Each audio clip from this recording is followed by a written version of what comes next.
Welcome to the deep dive. Today we are strapping on our boots and checking our compass because we are embarking on one of the highest stakes journeys in the business world, mergers and acquisitions. That's right. M&A isn't just shuffling money around. It's this really intense, often grueling process of buying, selling, or combining companies. A journey that can, redefine a market or just destroy billions in value. It absolutely can. I mean, at its core, M&A Advisory is the practice of managing that transition of business ownership and critically allocating the risk that's embedded in that transition. So he's more than just the numbers. Oh, much more. It's a management function that runs from the initial idea, the strategy, the valuation modeling, all the way through the heavy lifting of negotiation, compliance, and, executing those final binding documents. The advisor is really the guide through this highly regulated and very emotionally charged terrain. Our mission today, then, is to map that terrain for you. We're going to unpack the core phases, look at the different motivations for buyers, and really understand what makes that M&A advisor, our guide, so essential. And here's something to keep in mind from the start, a key insight. The advisor's incentives are, or should be, perfectly aligned with their client's success. Okay, how so? Well, they work on a retainer, of course, for all the work involved, but the real driver is the success fee.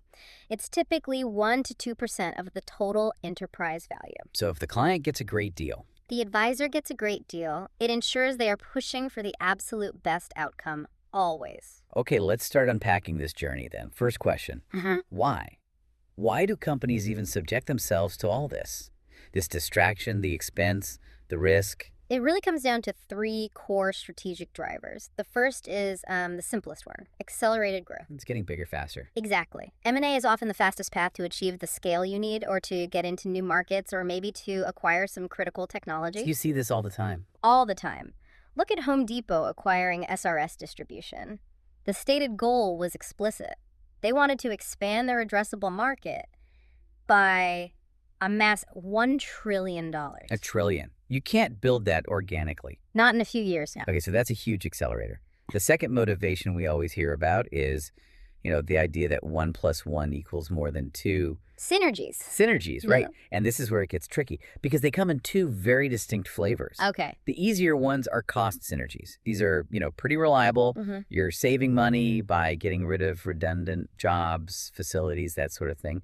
They happen pretty quickly. And the other kind? The much, much harder ones are revenue synergies. Yeah. This is the hope that you can cross-sell products to each other's customers or maybe charge more for some new integrated service. And that's where the risk is. I mean, if the model is built on cross-selling, but the sales teams just don't mesh, that value can evaporate instantly. So why do these complex models, like a DCF, rely so heavily on forecasting something so difficult to actually achieve?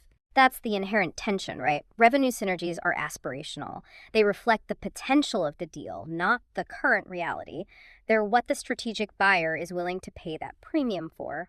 So the advisor's job is to? The advisor's job is to separate the legitimate, actionable synergies from, management fantasy. And that's where due diligence comes in, to really validate that story. Okay. And the third motivation? It's purely defensive. Defense. Yep.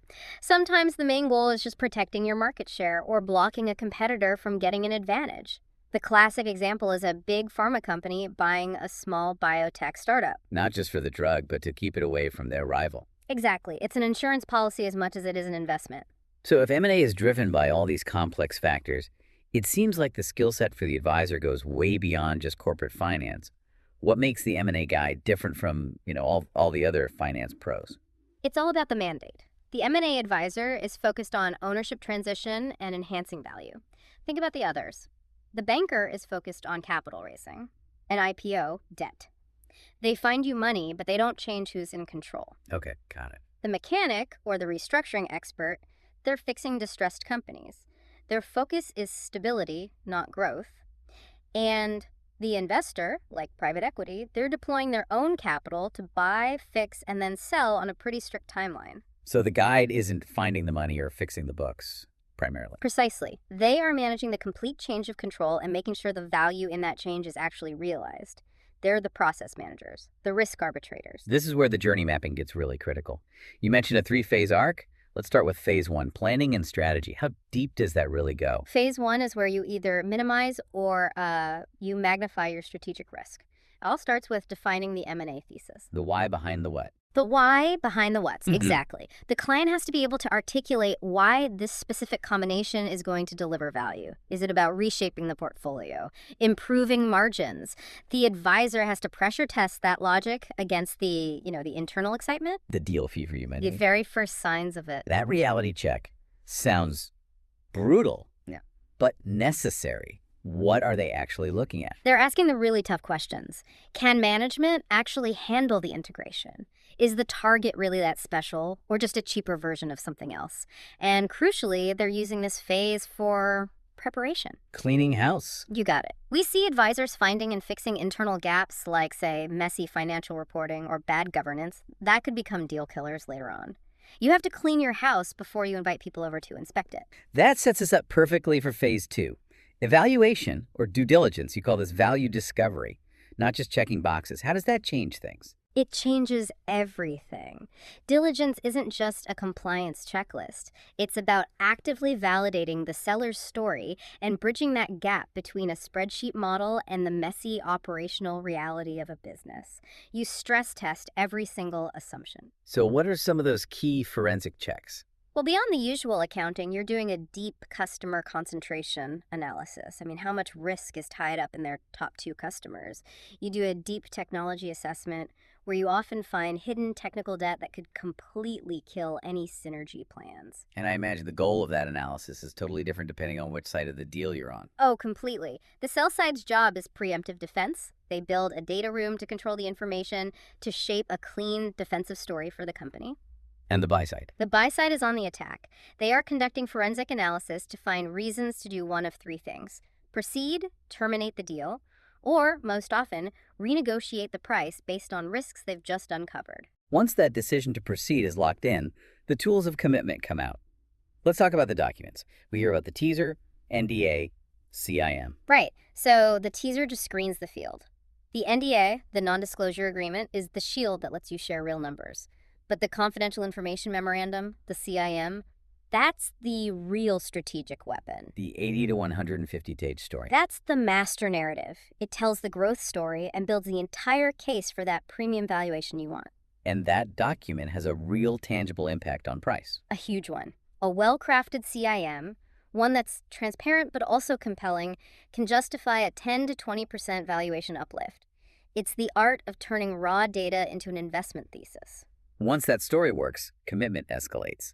If the LOI, the lettered intent, is the engagement ring, what's its real power? Exclusivity, that's the power.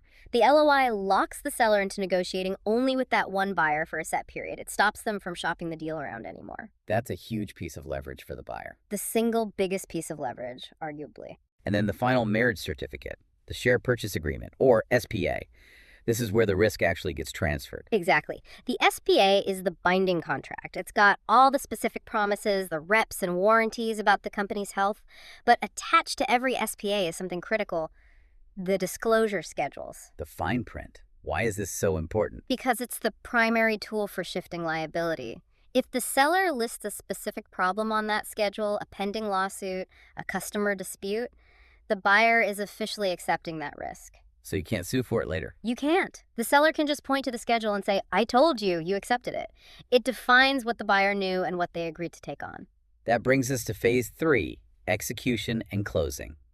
It's not just signing papers. The integration planning is key. And it has to begin pre-signing. This is a massive differentiator. The companies that plan their integration during diligence dramatically outperform the ones who wait until the deal's closed.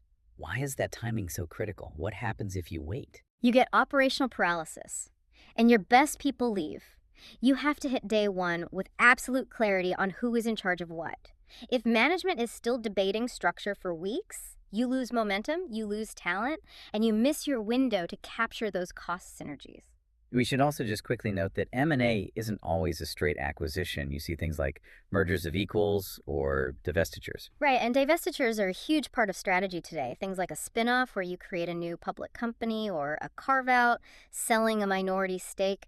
These are tools to unlock value from assets that might be hidden inside a giant corporation. Let's pivot now to the buyer's perspective, because who the buyer is completely changes the deal. We have the strategic buyer and the private equity buyer. The difference really is the time horizon and how they define value.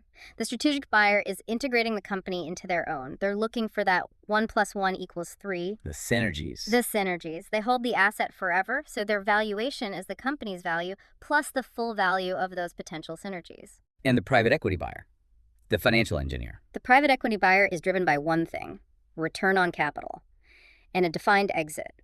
They use financial engineering, operational improvements, all over a strict 5 to 7 year timeline. They buy, they fix, they sell. Their return is in the arbitrage. So if both of these buyer types are so sophisticated with their own internal M&A teams, why are they still paying that 1 to 2% fee to an external guide? Because the advisor's true value isn't just modeling spreadsheets, it's providing independent judgment. It's fighting human nature. How so? They offer perspective, especially when deal fever takes hold.